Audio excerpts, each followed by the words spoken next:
우리 인사하시겠습니다. 서로 민망할 정도로 환하게 웃으시면서 우리 인사하겠습니다. 주의 사랑으로 사랑합니다. 네.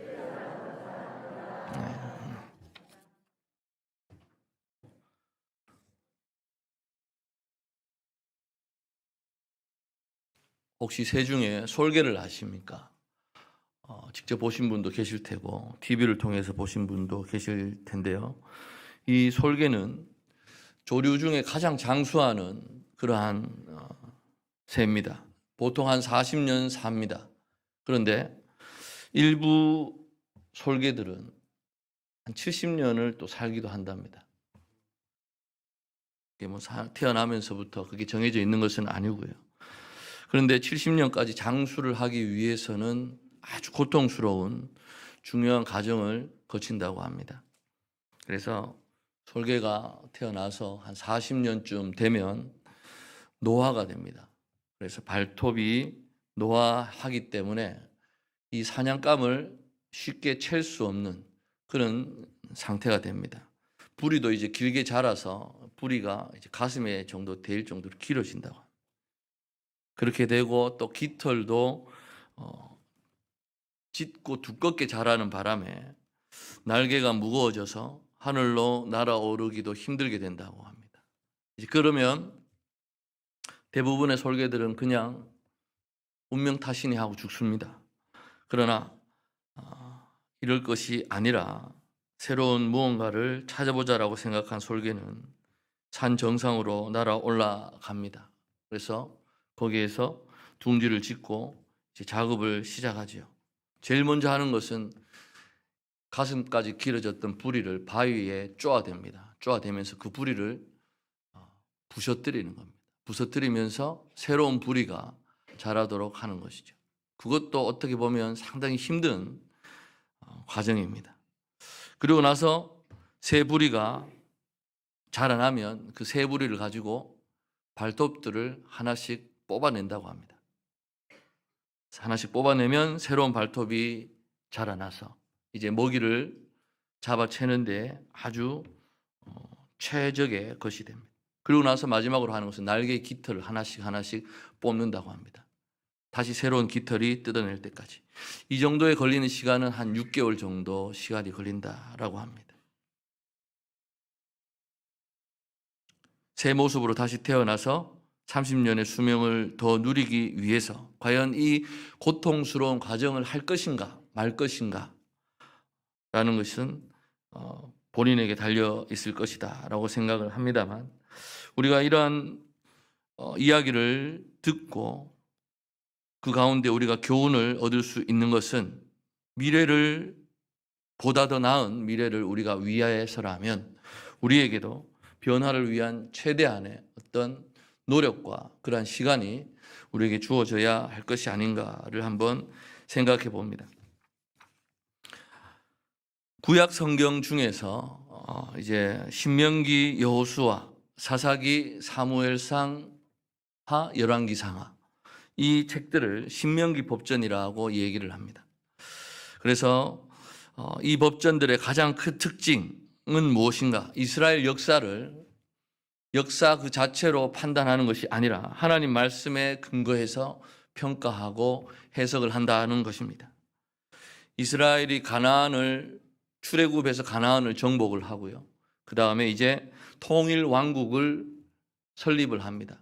그러나 얼마 지나지 않아서 남과 북으로 분열되는, 그리고 그런 전체적인 역사에 등장하는 수십 명의 왕들이 있습니다. 대다수의 그 왕들을 평가함에 있어서 그 평가 기준은 하나님 말씀입니다. 여로보암과 아합 같은 그러한 왕들은 대다수 왕들 가운데서도 나쁜 평을 듣는 사람들입니다. 그들은 당대에는 왕이랍시고 큰 소리 치면서 떵떵거리며 살았을지 모르겠지만 훗날 아주 혹독한 역사의 비평을 받게 되었습니다. 그리고 전반적으로 나쁜 평가를 받은 그러한 임금들 가운데서 다윗은 예외에 속합니다. 몇 가지 인간적인 잘못이 없지는 않았지만 이스라엘 역사에서 가장 모범적인 왕으로 평가받고 있는 왕이 다윗 왕입니다. 오늘 본문에 등장하는 요시야 왕 역시 예외적인 경우입니다. 읽지는 않았지만 22장 1, 2절에 따르면 요시야 왕은 8살에 왕에 오릅니다. 그리고 31년간 나라를 다스렸다라고 기록이 되어 있습니다. 22장 2절에 보시면 요시야가 여호와 보시기에 정직히 행하여 그의 조상 다윗의 모든 길로 행하고 좌우로 치우치지 아니하였더라 라는 평가가 있습니다. 다시 말해서 야훼 하나님의 눈에 드는 바른 정치를 했다라는 것입니다. 태조 다윗을 본받아서 한 발짝도 어긋나지 않고 그대로 살아나갔다라는 평가일 것입니다. 이스라엘 역사에서 이 다윗의 버금갈 정도로 이러한 하나님의 뜻을 바르게 실천했던 인물이 오늘 주인공인 요시야인데, 그 업적 중에 가장 중요한 것은 종교개혁입니다. 요시야 시대에 요시야 임금이 이제 예루살렘 성전을 보수하다가 리모델링 하다가 하나님의 말씀인 율법서가 발견이 됩니다. 그래서 그 하나님의 말씀을 읽는 가운데 임금이 크게 충격을 받고 옷을 찢었다라고 합니다. 유다와 예루살렘 지역 대표자들, 장로들을 소집을 하고 예언자, 제사장 그리고 모든 백성들을 예루살렘 성전에 불러 모았다라고 오늘 본문에 기록이 되어 있습니다. 그래서 하나님의 말씀을 듣게 했습니다. 그러자 모든 백성들이 오늘 나와 있는 것처럼 하나님의 명령을 따르기로 서약을 했다. 3절에 백성이 다 그 언약을 따르기로 하니라 기록을 하고 있습니다. 요시야의 종교개혁을 구체적으로 우리가 한번 살펴볼 텐데 주로 3가지로 나눌 수가 있습니다. 첫 번째는 여호와의 전 안에 있던 바알과 아세라와 하늘의 별을 섬기는 게 쓰던 모든 기구들을 치웠다라고 기록하고 있습니다. 그것을 치우고 불살랐다. 두 번째는 각 지역에서 활동을 하던 가짜 제사장들과 그리고 우상을 예배하던 사람들을 그 지기에서 파면했다, 폐위했다라고 기록이 되어 있습니다. 세 번째는 전국에 흩어져 있던 산당들을 폐쇄 조치했다라고 기록하고 있습니다. 우상과 관련된 기구들을 없앤 것이고요. 그리고 거기에 종사했던 사람들을 파면시키고 마지막으로 지역의 산당을 없앤 것입니다. 이런 조치를 보면 아마 그 당시에 예루살렘 성전과 전체 나라가 완전히 우상에 찌들지 않았는가 생각이 듭니다. 다윗이 임금이 되고 다윗이 죽고 솔로몬이 성전을 지을 당시만 해도 지역마다 산당이 많지는 않았습니다. 그러나 우리가 다 알다시피 솔로몬이 1000여 명이 넘는 그러한 후궁들이 생기면서 각 지역, 각 나라마다 섬기는 신들이 이제 들어오게 됩니다. 그러다 보니까 그들의 요구에 의해서 산당이 하나씩 둘씩 생겨나기 시작을 합니다. 성전에 와서 예배를 드리던 자들이 지역 산당에서 제사를 드리겠다라고 하면서 그러는 가운데 유일한 하나님의 이 신과 이방 신들이 혼합이 됩니다. 혼합이 되면서 그들이 산당에서 제사를 하는 가운데 우상들이 나라를 점령하게 되는 그러한 세상이었던 것입니다. 첫 번째 했던 그것처럼 모든 우상들의 기구를 폐했다라고 하는데, 없앴다고 하는데 생각을 해보십시오.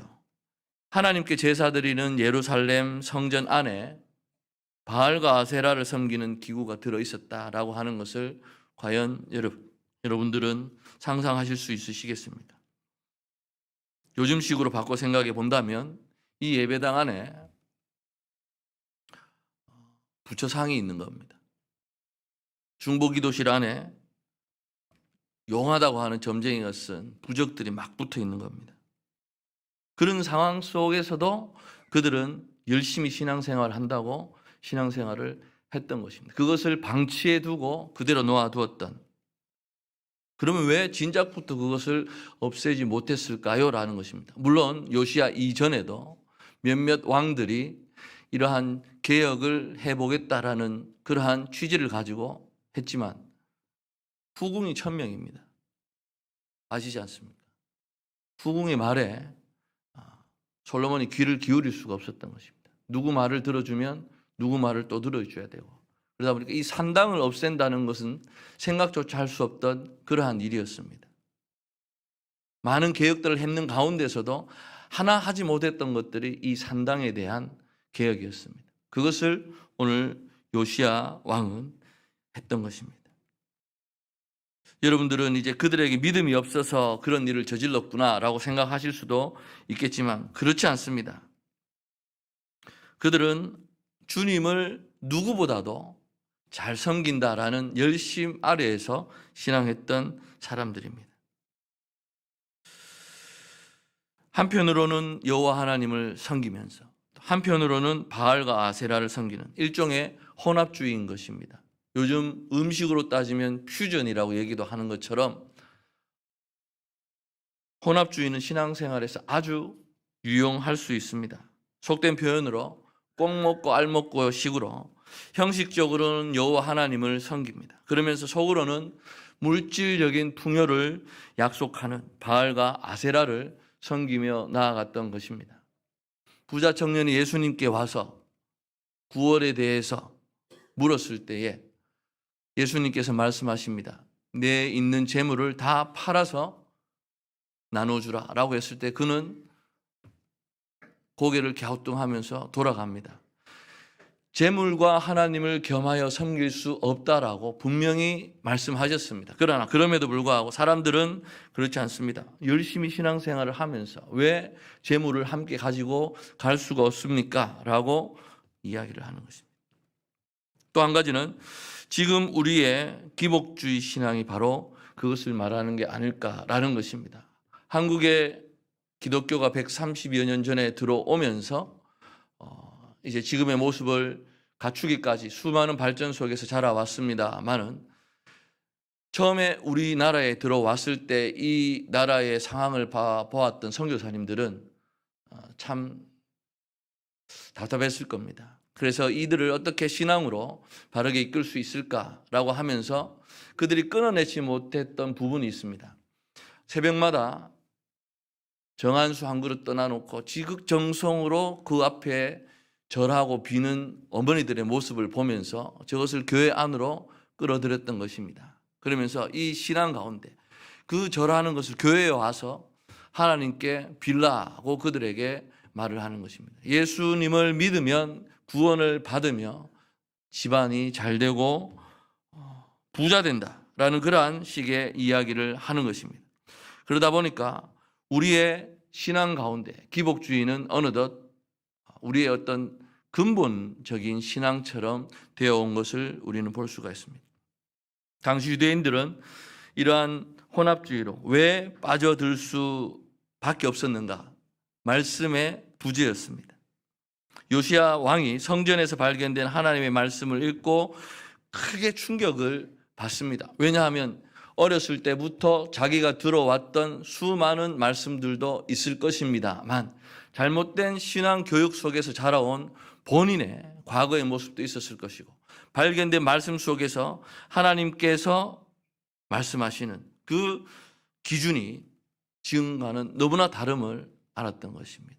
그래서 과거에는 옷을 찢고 심지어는 회개할 때 죄를 뒤집어 쓰는 그런 일이지 않습니까? 임금이 옷을 찢으며 눈물을 흘릴 정도로 그렇게 회개를 했던 것입니다. 그렇기 때문에 우리는 차이를 잘 알아야 합니다. 일반적으로 믿어야 한다는 사실만 강조하지 말고 과연 우리가 무엇을 믿어야 하는지를 알아야 할 것입니다. 하나님을 믿는다고 하면서 그 하나님이 누구인지에 관해서는 우리는 별로 관심이 없습니다. 자신이 믿는 그 하나님이 하나님인지 바알인지 아세라인지조차 모르면서 무조건 믿으면 되는 줄 안다라고 생각을 하는 것입니다. 구구단만 달달 외운다고 해서 수학을 잘할 수 있지는 않지 않습니까? 그런데 그럼에도 172부터 99, 80일까지를 잘하는 어린아이가 저 수학 잘해요 라고 할 때 어른들이 볼 때는 코웃음을 칠 수밖에 없는 것입니다. 우리의 신앙의 모습이 그렇습니다. 저는 믿습니다. 저의 믿음은 끝내줍니다. 라고 얘기를 하지만 과연 하나님이 어떤 분이신지를 정확하게 알고 믿는가? 하나님의 말씀을 알고 믿는가라는 것이 우리에게는 여전히 물음표로 될 수밖에 없습니다. 1517년 10월 31일입니다. 오늘 10월 30일이죠. 내일인데요. 매년 10월 31일이 루터의 종교개혁일입니다. 그래서 교회에서는 10월 마지막 주를 종교개혁주일로 지킵니다. 지금부터 505년 전에 비텐베르크 성당의 신부이자 신학자였던 어거스틴 수도의 수도사 마르틴 루터가 도저히 못 참게 있어서 성당 문에 정문에 95개 조항의 반박문을 써 붙이게 됩니다. 대자보 형식으로 내다 걸면서 그 이후로 종교개혁의 불길이 유럽으로 확산이 됩니다. 그러면서 1500여 년간 역사를 지니며 유럽을 점령해 왔었던 로마 가톨릭 교회와 프로테스탄트, 다시 말해서 지금의 개신교가 분리가 되는 그러한 일이 시작이 됩니다. 처음에 루터는 종교개혁을 하면서 어떤 반박문을 붙일 당시에 종교개혁을 하겠다라는 그런 의지가 있지는 않았습니다. 그는 신학자였고 당시 돌아가는 상황들이 너무나도 두고 볼 수 없는 상황이었기 때문에 이제 그것을 수습하기 위해서 신학적으로 바르게 이끌어가기 위해 문제를 제기했습니다. 95개에 해당하는 부분을 제기를 했습니다. 그 당시 아마 로마 교황청이 이 문제를 잘 수습을 했다면 가톨릭과 개신교는 갈라지지 않았을지도 모릅니다. 그러나 이미 가톨릭 교회는 그것을 수습할 어떤 능력을 상실한 상황이었습니다.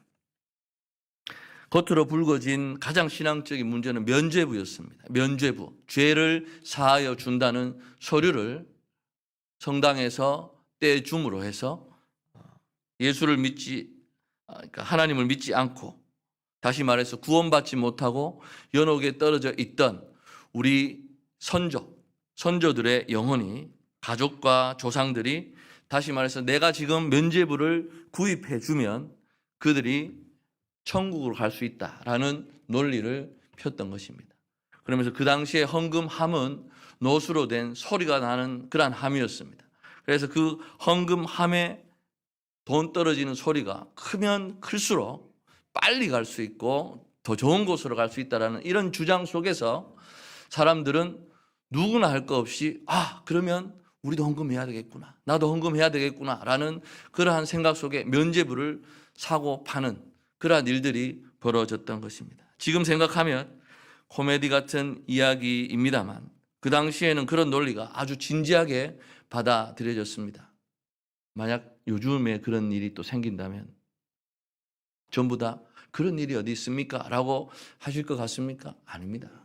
그때나 지금이나 이러한 일들을 가지고 유혹을 할 경우에 다들 눈치는 보겠죠. 처음에 눈치를 보다가 합니다. 어머 누구도 했대. 어머 누구도 했단다. 명단이 있는데 보니까 우리 장로님, 권사님 다 있어. 이렇게 나올 수도 있을 것입니다. 왜냐? 그들의 관심은 구원받는 데 있습니다. 그리고 구원받지 못했다고 생각하는 우리의 부모님, 우리의 조상들의 영혼을 구원받게 하고자 하는 그러한 어떤 강렬한 간절함이랄까요? 그런 것이 있었던 것을 사제들은 노렸던 것입니다. 이런 일들이 오늘날 우리 개신교회 안에서도 많이 벌어지고 있습니다. 소원 헌금을 하라라든지 일천 번제를 하라라든지 등의 코미디 같은 종교 행위가 없지는 않습니다. 돈으로 직을 사고 파는 그러한 일들도 있었습니다. 명분이야 없지 않습니다. 교회의 일꾼으로 살아갈 사람들이기 때문에 임직을 받을 때 하나님 앞에 귀한 것을 드리시기 바랍니다라는 명분으로 사람들을 유혹하는 일들이 수많은 곳에서 일어나고 있는 것을 볼 수 있습니다. 500년 전 로마 교황청이 행했던 면죄부와 과연 무엇이 다를 게 있겠습니까? 그 당시 가톨릭 교회가 왜 이렇게 말도 되지 않는 일을 했겠습니까? 그 이유는 그 당시에 이제 베드로 성전을 지어야 하는데 돈이 모자라는 겁니다. 이 돈을 어디서 수급할 것인가라고 생각을 하다가 이제 면죄부를 팔게 되었던 것입니다. 그래서 루터의 종교개혁은 유럽 전역으로 마치 불붙은 산불과 같이 순식간에 퍼져나가기 시작합니다. 루터가 내세웠던 종교개혁의 슬로건은 세 가지였습니다. 솔라 그라티아, 오직 은혜입니다. 인간의 구원은 우리의 업적이 아니라 오직 하나님의 은혜, 은총이라는 주장이었습니다. 두 번째는 솔라 피데, 오직 믿음이었습니다.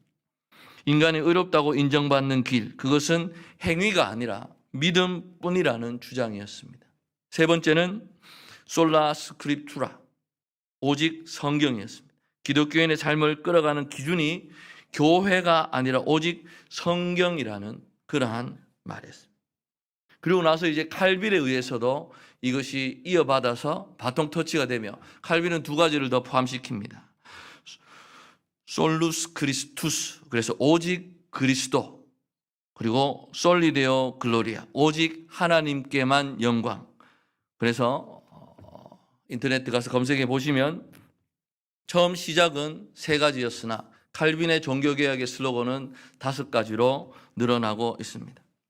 요시야가 성전에서 하나님의 말씀을 발견하고 충격을 받아서 엄격하고 총체적인 개혁을 실시했던 것처럼 2000년이 흐른 뒤에 마틴 루터는 다시 오직 성경을 외치면서 종교개혁의 불씨를 당겼던 것을 우리는 기억할 수가 있습니다. 다시 말해서 하나님의 말씀이 우리의 신앙생활의 중심이 되어야 하는데 그 말씀이 실종되거나 그 말씀이 침묵하게 되면 기독교는 아주 쉽게 혼합주의에 빠질 수밖에 없다라는 것입니다. 불교와 기독교가 혼합되는 경우는 사실 잘 없습니다. 이슬람도 마찬가지고요. 가톨릭도 마찬가지고.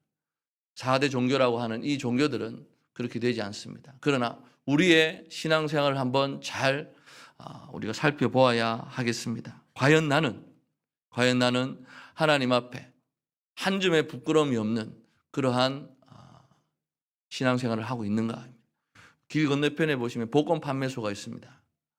잘 되는 것 같습니다. 나가서 유턴을 해서 가기 위해서 보면 항상 차들이 이렇게 서 있습니다. 어제는 이제 걸어갈 일이 있어서 걸어가다가 신호등을 건너서 내려오는데 젊은 남녀 둘이 손을 잡고 이렇게 걸어가는 것이었어요.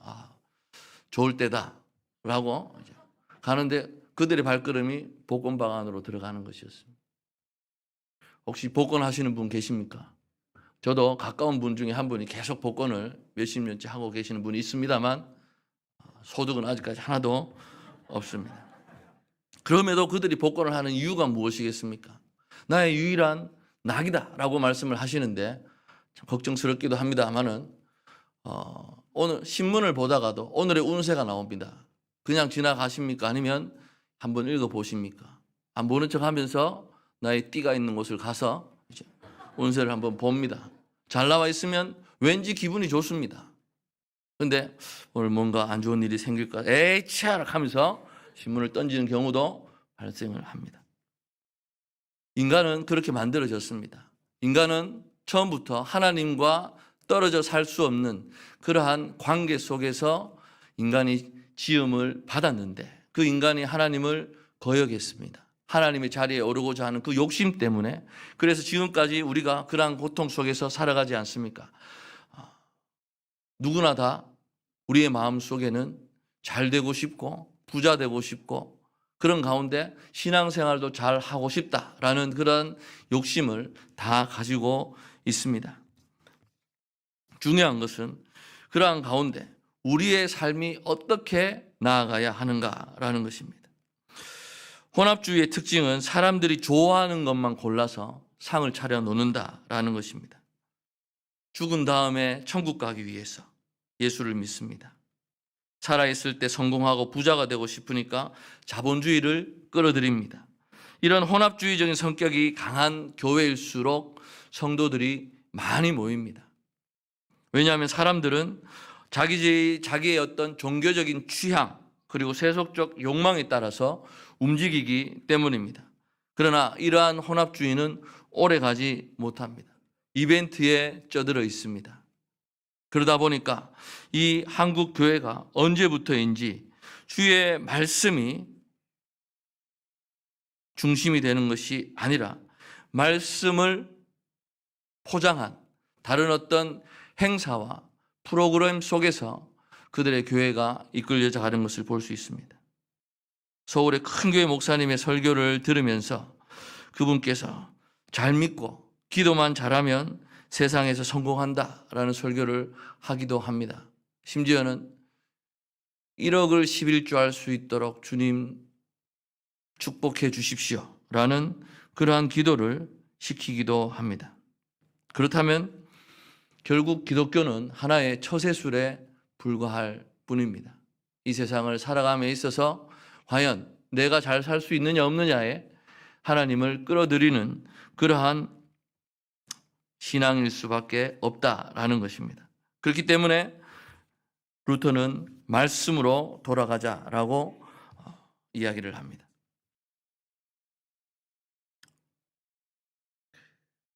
혹시 부루마블이라는 게임을 해보셨습니까? 부루마블이라는 게임을 해보면 정말 비성경적인 그러한 게임입니다. 그런데 게임 룰은 그렇습니다. 일단 금싸라기 땅을 다 삽니다. 다 사고 그곳에 호텔이나 별장을 짓고 그리고 나면 그 호텔이나 별장 자리에 누가 이제 가다가 걸리면 통행료와 이용료를 받는 그러한 게임입니다. 어떤 아빠와 아이가 그 게임을 하다가 이제 아빠가 아이에게 져줍니다. 계속 져주니까 아이의 눈빛이 뭐 아빠 정도야 뭐 하는 그러한 눈빛인 게 보이는 겁니다. 그래서 보통 거기에서 이제 끝나면 되는데 아빠 엄마들 중에도 자식을 이기고자 하는 그런 마음이 있는 부모들이 있습니다. 꼭 져주면 되는데 이겨서 아이를 올립니다. 그래가지고 1,000만 원씩 가지고 시작을 했으니까 그 1,000만 원을 몽땅 따버립니다. 그러니까 애가 이제 울지요. 우니까 엄마는 또 왜 와서 우냐고 가지고 도저히 안 되겠어서 아빠가 이제 만 원짜리 실제 만 원짜리를 꺼내서 주면서 과자 사 먹으라고 그렇게 달랩니다. 그래서 울음이 끝이 있는가 싶었는데 이쪽에 보니까 가짜 돈 만 원짜리가 2천만 원이나 있거든요. 그거 보고 또 웁니다. 그걸 보면서 귀한 깨달음을 우리는 얻습니다. 우리도 하나님 나라를 이렇게 대할 수 있겠구나. 가짜에 팔려서 어떻게 보면 진짜를 잃어버릴 수가 있겠구나라는 것입니다. 그 종이돈 아무런 효력이 없습니다. 이 만 원짜리 한 장이 더 크다라는 것. 그러나 우리의 신앙생활 가운데서 정말 우리가 잘못되어서 정말 진짜가 아닌 가짜를 진짜로 섬기며 살아가고 있지는 않은가라는 것입니다. 말씀을 정리하겠습니다. 안타깝게 오늘 한국교회는 하나님의 말씀에 별로 관심이 없습니다. 성경에 관한 열성은 많은 것 같습니다만 실제로 그것을 알고 싶어하는 사람은 많지 않습니다. 시간이 갈수록 하나님의 말씀에 관한 영적인 관심이 무뎌지고 오히려 교회의 여러 행사나 이벤트나 프로그램에 관심을 갖고 있습니다. 우리 교회도 이런 걸 좀 했으면 좋겠는데요 라고 합니다. 그렇기 때문에 이런 데 머물러 있는 한 우리는 결코 우리의 신앙의 혼합주의를 벗어날 수가 없는 것입니다. 중세교회가 정권을 쥐고 있을 때 교회는 사람들이 하나님의 말씀을 읽지도 못하게 했습니다. 물론 그 당시 읽을 만한 학문적인 수준도 되지 않았습니다만 평민들이 성경을 읽지 못하게 했던 것입니다. 왜냐하면 종교 권력을 극대화해서 황제보다 높은 교황을 만들고 성직을 매매하는 그러한 일들을 저질렀던 것을 봅니다. 돈에 미쳐서 교황이 교회 이름을 팔고 백성을 속이고 그래서 헌금함에 돈을 더 많이 넣으면 죽은 조상들이 천국으로 간다는 등등의 그러한 일들을 했던 것을 봅니다. 그런 가운데 막다른 어둠의 끝에서 살아계신 하나님께서 진리를 선포하기 위해 사람들을 사용하셨고 그들은 그들의 총칼 앞에 순교하고 말았습니다. 개혁을 이끌었던 개혁자들, 너무나 분명한 진리였습니다. 완전한 주님의 진리를 도로 찾기 위해서 5가지 강령을 외쳤던 것입니다. 오직 성령, 최고의 권위입니다. 교회의 정통을 부정하는 그러한 권력들에 대한 외침이었습니다. 오직 예수, 구원의 유일성입니다. 다른 종교의 어떤 것도 구원을 할 수가 없다라는 것입니다. 오직 은혜, 하나님의 주권입니다. 인간의 공로로는 구원을 받을 수 없다라는 것입니다. 오직 믿음, 구원의 방법인데 인간의 행위라든지 선행이라든지 그러한 것으로 구원을 받을 수 없다는 것입니다. 그래야 마지막에 오직 하나님께 영광, 우리 성도들의 삶의 목표가 무엇인가? 인간의 영광을 부정하고 오직 하나님께만 영광 돌리는 삶을 살아가야 한다라는 것입니다. 종교개혁주의를 맞이해서 다시 한번 우리의 삶을 돌아보는 시간이 되었으면 좋겠습니다. 과연 하나님께서 독생자 예수를 이 땅에 보내시기까지 우리를 사랑하셨는데 하나님께서 원하시는 방법으로 우리가 살아가야 되지 않겠습니까? 그러려면 성경을 보시기 바랍니다. 성경 보는 방법 여러 가지 있습니다. 하루에 시편 5장, 잠언 1장을 읽으면 한 달에 시편 잠언을 한 번 보실 수 있습니다. 그리고 성경이 1189장이거든요. 거기에서 150장을 빼면 계산이 잘 안 되는데요. 한 몇 페이지 됩니다. 하루에 40장씩 읽으시면 그냥 1189편 해가지고 9장 해서 하루에 40장씩 읽으시면 한 달에 한 번씩 읽으실 수 있고요. 한 달에 너무 힘들다. 그럼 20장씩 읽으십시오. 그러면 2달에 한 번씩 읽습니다. 그것도 안 되면 하루에 한 3장씩, 4장씩 읽으시기 바랍니다. 하나님의 말씀을 가까이 할 때에 우리가 다른 곳으로 가지 않을 수 있습니다. 주일날 가서 목사님 설교 잘 들을게요. 문 닫고 나갈 때 다 잊어버리게 됩니다. 목사님이 하셨던 예화 이런 것만 기억에 남지 말씀이 과연 우리의 일주일 동안 머릿속에 잘 기억에 남는 거 쉽지 않습니다. 그러기 위해서는 하나님의 말씀을 읽으셔야 됩니다. 피곤한 몸을 이끌고 자기 전에 화장실 가야 되는데 안 가시는 분 있습니까? 가시잖아요. 화장실 갔다 오시면서 잠을 깨어서 오늘 말씀 안 읽었지? 한 절 읽고 한 장 읽고 주무시기 바랍니다. 그럼 꿀 같은 잠이 온다는 것을 잘 알고 계실 겁니다.